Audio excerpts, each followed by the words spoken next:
Hello, and welcome to the Voice of Democracy podcast. I'm your host, Bruce Carter. In this podcast, you will hear intriguing and thoughtful interviews, as well as actionable tips and strategies that can be implemented either in your institution, health and wellness, and education. Our podcast is not about name recognition or being famous. Everyone has untapped potential. In today's fast-changing landscape demands nation leaders who can quickly adapt, build trust, and deliver value. Through people and technology, we're listening and providing insight on tough political and business challenges, including talent, transformation, geopolitical conflicts, pandemics, and social injustice. In this podcast series, Voice of Democracy offers insights to help you tackle today's challenges and prepare for tomorrow. Through social change, we will be the voice for democracy, American promise, global mission. Thank you for spending time with us today. Now, let's jump into your daily dose of Voice of Democracy.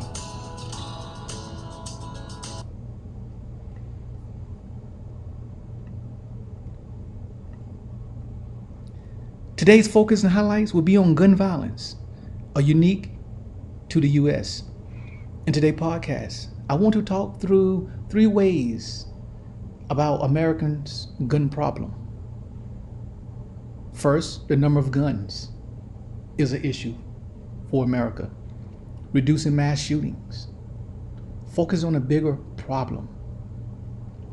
First, let me open by stating, many Americans are so accustomed to the daily toll of gun violence that they may not realize how much of an outlier the U.S. is for anything related to firearms. Outside of mass shootings like the massacre of Sandy Hook Elementary School, which almost 11 years ago, killing of children rarely get much attention. So I want to explain how different the U.S. is when it comes to gun deaths among teenager and younger children. Facts. Guns are now the number 1 cause of deaths among American children and teens, ahead of car crashes, other injuries, and congenital disease. In other rich countries, gun deaths are not even among the top 4 causes of death. In a recent study founded by the Kaiser Family Foundation reported and found the U.S. accounts for 97% of gun-related child deaths among similar large and wealthy countries, despite making up just 40% of this group's overall population. So let's look at some other facts here. So we're going to look at firearms deaths per million people ages 1 through 19. The US 56.2, Canada 6.2, France 3.1, Australia 1.6, Germany 1, UK 0.5, Japan 0.3. This data was reported the source of the CDC and the United Nations. If the US had gun death rates similar to Canada's, about 26,000 fewer children would have died since 2010, according to the Kaiser Institute Foundation report. But the trend has been going in the opposite direction. Gun deaths among teens and younger kids have gone up in the U.S., while they have declined elsewhere. The victims are disproportionately people of color and most often black boys. Why is America such an outlier? Because it has many more guns? The U.S. has more guns than people. This abundance of guns makes it much easier for everyone to carry out an act of violence with a firearm in America than in any other wealthy country. This is not to say that America and the other countries don't have violence. Obviously they do, but when a gun is involved, as is more likely in the US, death is much more likely a result. The outcome is reflected in other statistics that I had mentioned by the Kaiser Institute. To continue this line of logic, the US has lost the will to protect its citizens, such as women, racial minorities, and especially children. Australia, Britain, and other countries tightened their gun laws after mass shootings.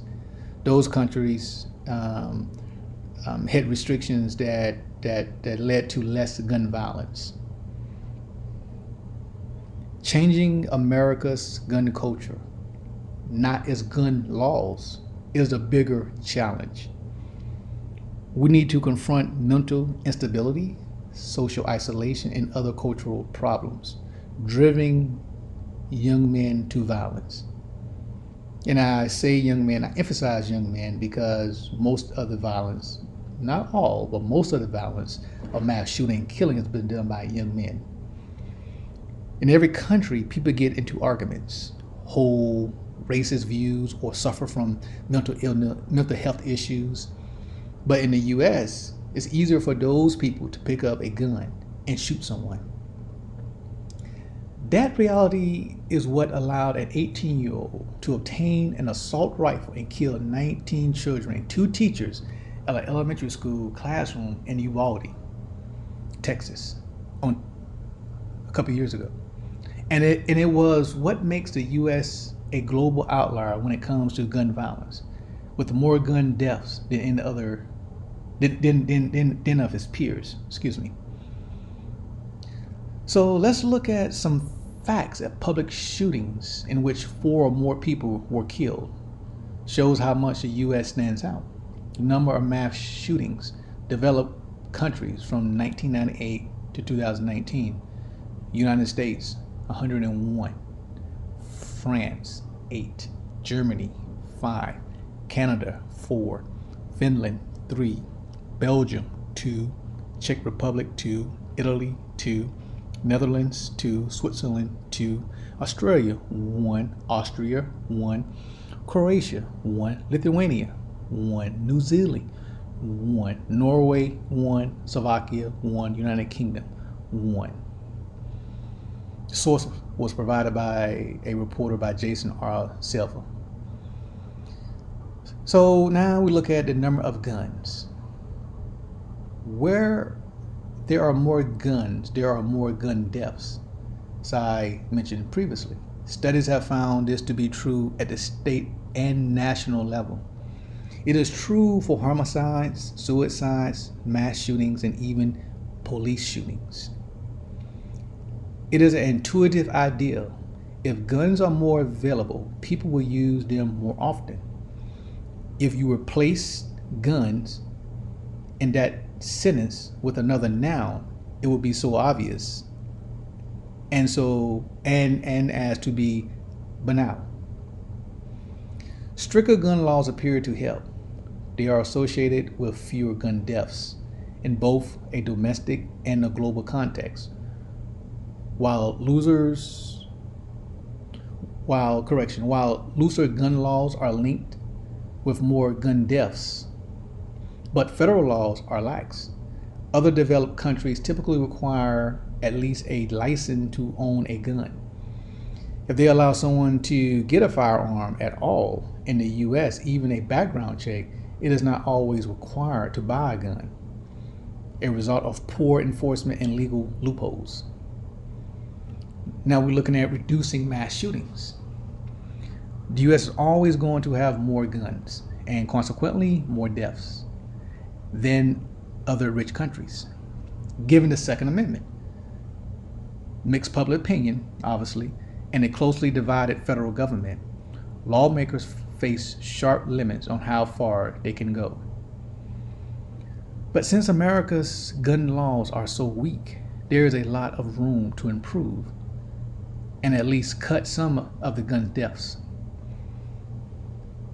To reduce mass shootings, some experts have several ideas, and I have written an article about this you can find on media.com, and you can look at gun violence in the US if you care to take a further look at that. And I also put in some recommendations on what America can do to help reduce this pandemic. So one thought was more thorough background checks might stop some gunmen, like those in the church shootings in Charleston, South Carolina in 2015, in Sutherland, Springs, Texas in 2017. Red flag laws allow law enforcement officials to confiscate guns from people who display warning signs of violence, like threatening their peers or family members. The laws might have applied to the gunman in the Parkland, Florida school shooting in 2018. Assault weapons bans would restrict or prohibit access to the kinds of rifles shooters often use. A ban could at least make mass shootings less deadly by pushing gunmen toward less effective weapons, some experts argue. But it is hard to say exactly how much impact these measures would have because little good research exists on the effects of gun policies on mass shootings. One unanswered question is whether a determined gunman would find a way to bypass the laws. If he can't use an assault rifle, would he would he resort to a handgun or a shotgun? That could make the shooting less deadly, but not stop it altogether.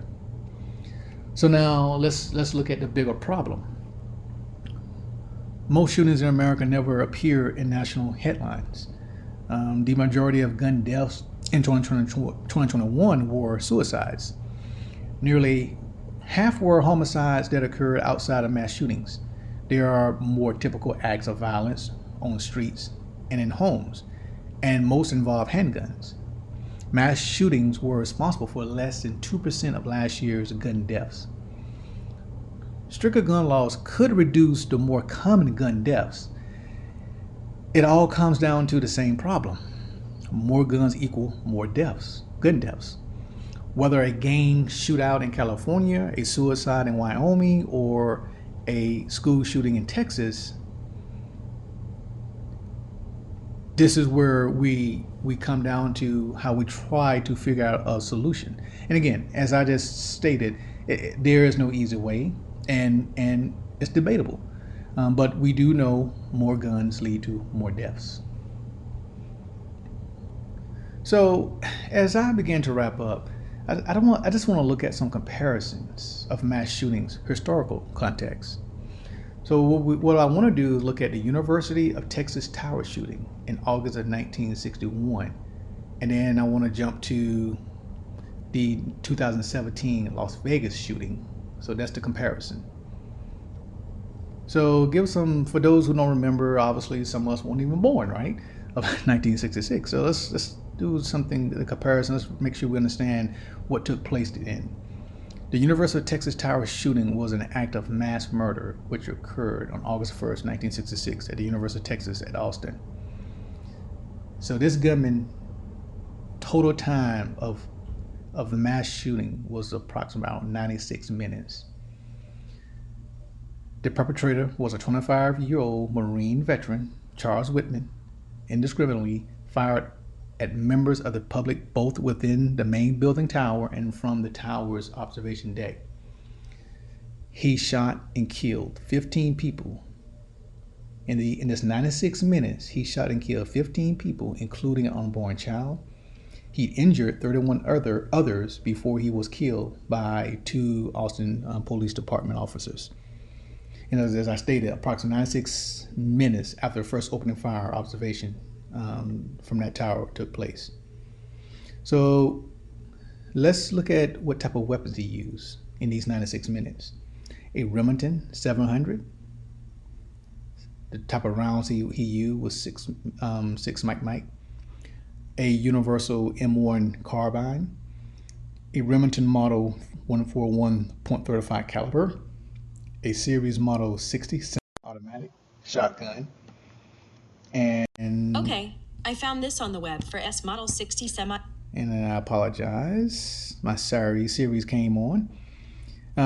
As I said, he had a Series Model 60 semi-automatic shotgun 12 gauge, and a Smith & Wesson Model 19, a .357 Magnum, and a Luger P08 9 Mike.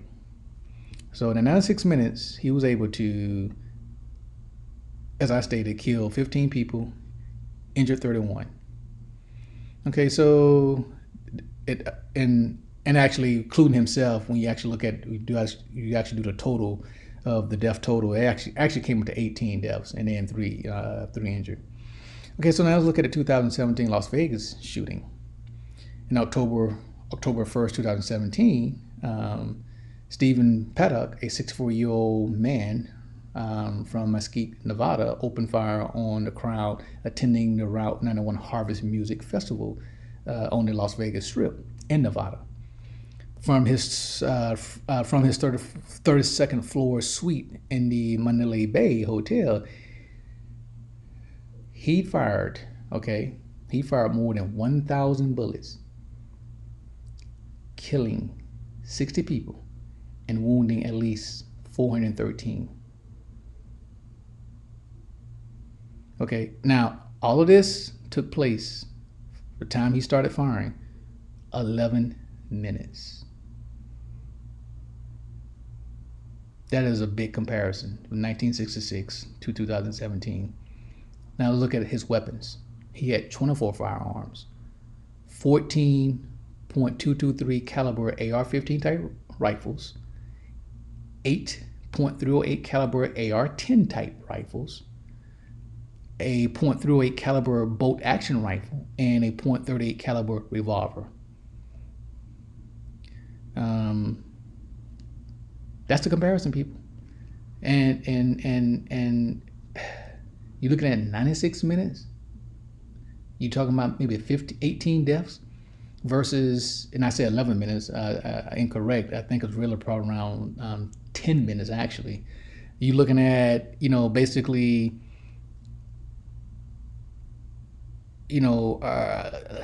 killing of 60 people and injuring like 413. And actually, I think the report actually came out, it was more than that 400. It was injured. It was about 867 approximately injured in 10 minutes, people. So as we wrap up, let's go into some other news and some current events around the world and here in the U.S. Latest news, Starlink, Elon Musk's satellite system, is often the only way to set internet access in war zones. Now, governments are worried about how he would use that power. We already see how things are going with Twitter, right? Which is no longer called Twitter, called X. Okay. In politics, China embedded malware in networks controlling power grids and communication systems used by the military, U.S. officials said. Justice Clarence Thomas drives a $267 million RV that was financed by a wealthy friend. In world news, a recent military takeover in Nigeria has completed a coup built in Africa, a line of 6 countries in turmoil. West Africa leaders threaten military actions unless Nigeria's coup is undone. Also in the world news, scientists revived the roundworms that spent roughly 46,000 years in Siberia, permafrost.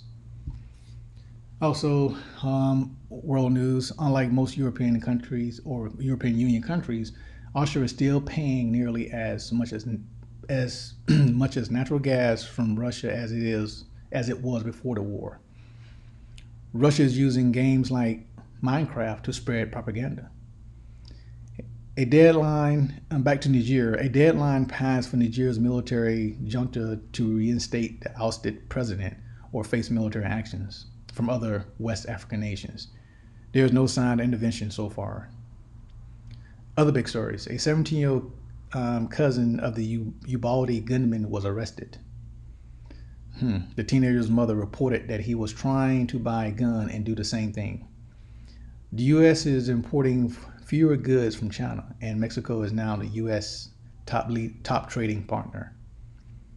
Climate, July last month was on track to be the hottest month globally since recorded, beginning in 1850.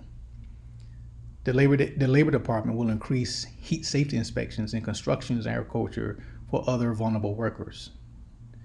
Under opinions, anorexia runs in families, but passing it to one's child is far from inevitable. New Mexico are still living with the fallout from the first atomic test.